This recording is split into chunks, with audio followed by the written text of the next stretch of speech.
अस्सलाम वालेकुम। Cake complete करने के बाद आपको पता चले कि वीडियो तो सेव ही नहीं हुई तो कैसा लगता है। बस इस वीडियो में भी मेरे साथ कुछ इसी तरह से हुआ था इस केक के साथ। यहाँ पे मैं करके रख रही हूँ केक की फिलिंग और क्रम कोटिंग। रात में मैं कर लेती हूँ केक की क्रम कोटिंग वगैरह, और फॉन्डेंट टॉपर्स वगैरह अगर बनाने हो तो वो भी मैं रात में कंप्लीट करके रखती हूँ ताकि सुबह तक ड्राई हो जाएं और नेक्स्ट डे जो है वो काम जो है वो कम हो।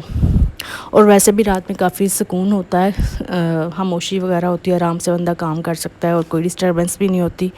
रात में क्रम कोटिंग करके रखी हुई हो ना, और केक काफ़ी अच्छा सा सेट हुआ हुआ होता है, चिल्ड होता है, तो उस पर क्रीम कोटिंग करना इजी भी रहता है।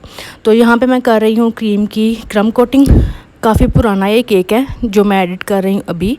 तो ये था 1 पाउंड केक और साथ में इसके 4 कप केक्स थे, और भांजे ने अपनी हाला के लिए बनवाया था। नॉर्मली जो 1 पाउंड के केक्स होते हैं ना, उनमें 2 लेयर्स होती हैं, लेकिन मुझे पता नहीं केक की जो जब मैं स्लाइसिंग करती हूँ ना, तो मुझे क्या होता है कि बस थिक ना हो, थोड़े से पतले पतले से स्लाइसिस हों, तो जो फिलिंग है वो भी इतनी ज़्यादा हैवी ना हो।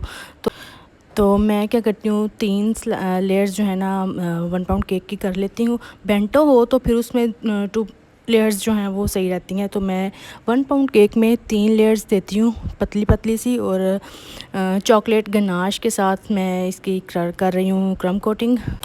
और चॉकलेट गनाश जो है वो मैं यूज़ करती हूँ फज केक्स के लिए। और ये क्योंकि सर्दियों का केक था तो उसमें ना सर्दियों में इतना इशू नहीं होता कि हमें एक दिन पहले बना के रखना है गनाश या फिर ये वो। तो और उस टाइम पे मेरे पास केक्स के ऑर्डर्स भी इतने ज़्यादा नहीं होते थे, तो मैं जो हूँ ना वो पहले से बना के नहीं रखती थी, तो इसलिए ये थोड़ा सा रनी भी लग रहा है।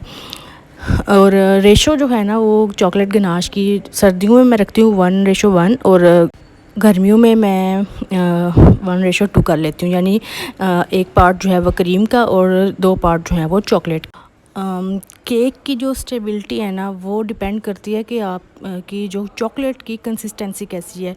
कुछ चॉकलेट्स होती हैं वो काफ़ी रनी सी होती हैं मेल्ट करने के बाद, और कुछ चॉकलेट्स बहुत ज़्यादा रनी नहीं होती, तो काफ़ी थिक थिक सी होती हैं। जैसे गुल्स की चॉकलेट जो है ना वो इतनी ज़्यादा रनी नहीं है, वो थिक की रहती है। और सेकंड ये कि जब क्रम कोटिंग आप रात में करके रखते हैं ना, तो सुबह तक केक बहुत ज़्यादा सही तरह से चिल्ड हुआ हुआ होता है और सेट हुआ हुआ होता है, वो कहीं भी नहीं जाता। कहीं दूर भी आपने डिलीवर करवाना है ना, तो भी आप इशू नहीं होता कि केक जो है सेफली डिलीवर होगा या नहीं। तो यहाँ पे क्रम कोटिंग मैंने कर ली थी, साइड्स जो हैं वो साथ साथ मैं साफ़ करती हूँ, इतनी ज़्यादा गंदी भी नहीं होती जिस तरह से मैं क्रम कोटिंग कर रही होती हूँ। साथ साथ मैं साइड से भी इनको फिनिशिंग कर रही होती हूँ, और इस तरह से। अच्छा, यहाँ पे मैं इसको मैयर कर रही थी। और अब यहाँ पे कपकेक्स हैं, कपकेक्स जो हैं वो सेंटर फील्ड में बनाती हूँ। तो सेंटर से मैं ये मेरे पास एक टूल है, मैंने बेक हाउस से लिया था, तो इससे मैं होल कर लूँगी और इसमें मैं चॉकलेट गनाश जो है वो थोड़ा थोड़ा सा ऐड करूँगी। और अच्छा, ये टूल ना भी होना तो पहले मेरे पास नहीं था, तो मैं वो जो नोज़ल्स हैं ना उनकी हेल्प से मैं ये कर लेती थी इनमें होल। और फिर मैंने ये बेक हाउस पे देखा टूल, तो मैंने ये ऑर्डर कर लिया। तो वैसे मुझे टूटा हुआ मिला था जब ये मुझे रिसीव हुआ था ना बेक हाउस से। सुबह के टाइम मैंने इसकी फ़ाइनल कोटिंग की, और इसके सारे जो टॉपर्स थे वो भी रात में मैंने बना के सेट होने के लिए रखे हुए थे। तो केक कंप्लीट करने के बाद, पिक्चर्स लेने के बाद, केक डिलीवर करने के बाद जब मैं इसको एडिट करने बैठी तो मुझे पता चला जी कि कोई वीडियोस वगैरह, पिक्चर्स वगैरह कुछ भी सेव नहीं हुआ। इवन कि कोई एक पिक्चर भी जो मैंने इतनी अच्छी अच्छी फ़ोटोग्राफी की हुई थी कोई भी सेव नहीं हुई। तो एक पिक्चर मुझे मिली और शुक्र है मिल गई, तो आप लोगों के साथ शेयर कर रही हूँ।